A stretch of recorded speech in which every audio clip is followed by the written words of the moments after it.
And the lead up to the Olympics has provided a huge array of opportunities for offshore companies to infiltrate the Chinese market.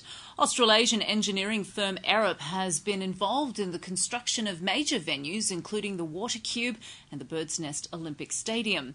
To discuss the company's experience in Beijing, I'm joined by Rob Leslie Carter, a principal with Arup Project Management. Rob Leslie Carter, your firm has been involved in a number of major projects. How does Beijing compare? Thanks. It's hard to compare. Normally, when we've grown into new countries, we've done it through organic growth on the back of big projects. So, for example, we came over to Sydney on the back of the Sydney Opera House back in the 60s.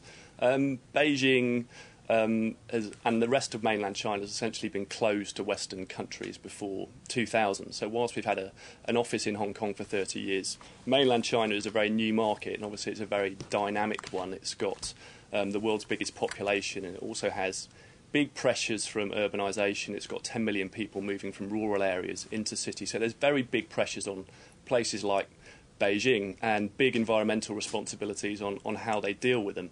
I suppose next week all eyes are going to be on Beijing, and it's going to be interesting what they see. Now, you've been involved in the Water Cube and the Bird's Nest. They're both very spectacular looking buildings. Can you just give us a little bit of an insight into what it was like building those? Every great building needs a great nickname. The Bird's Nest is the main national stadium that will host the opening and closing ceremonies and all the athletics. And slightly more close to home, the Water Cube, which we designed out of our Sydney office, is the National Aquatic Centre for the Olympics, which is going to host all the swimming events for the first week. We won both of those buildings through international design competitions back in 2003, and they're a result of collaborations with architects we've worked with for many years, but also with local Chinese design institutes. So it's a genuine international collaboration where we're transferring expertise over to the local Chinese professionals, and also vice versa, we're learning an awful lot from them.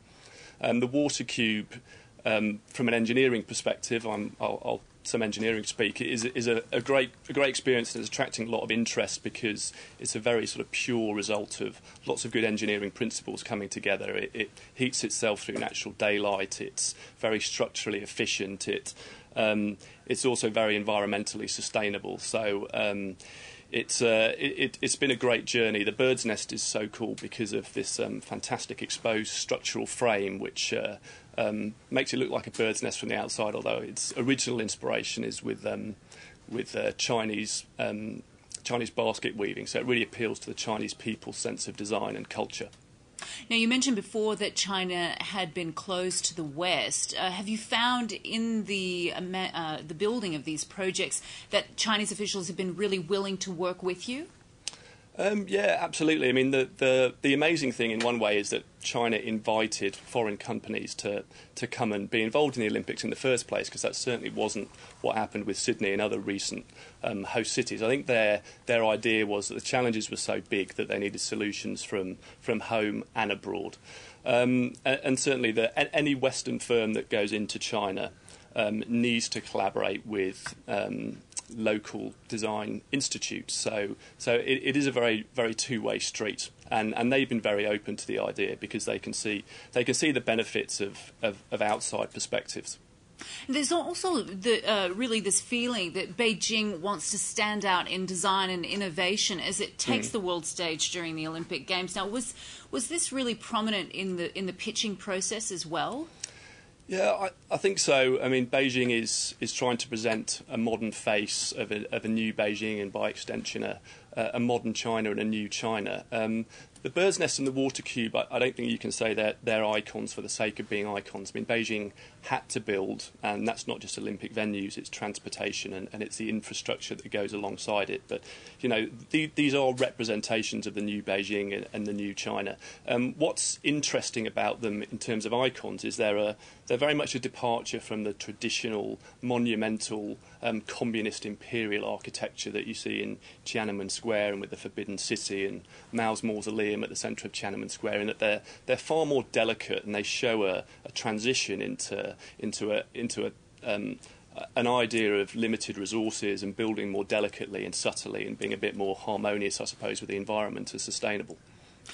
Is it likely then that we'll see this type of architecture continue into the future as you've transferred these skills onto local architects? I certainly hope so. I mean, Beijing is in the middle of a makeover that to the outside world appears unprecedented in size and completely unstoppable. The real challenge for them is to somehow channel it into the right direction. I mean, to put some scale on the issue there, the Chinese government is planning 50 new cities before 2020. Some of those are approaching the size of Manhattan, so it's enormous engineering and architectural and planning challenge that they face, and hopefully buildings like the Water Cube and the Bird's Nest and the sustainable ideas behind them help channel the next generation of local architects and engineers into the right direction. Well, Rob, Leslie Carter, I'm sure you're nervous ahead of next week. We wish you luck and thanks for your time today. Thanks very much.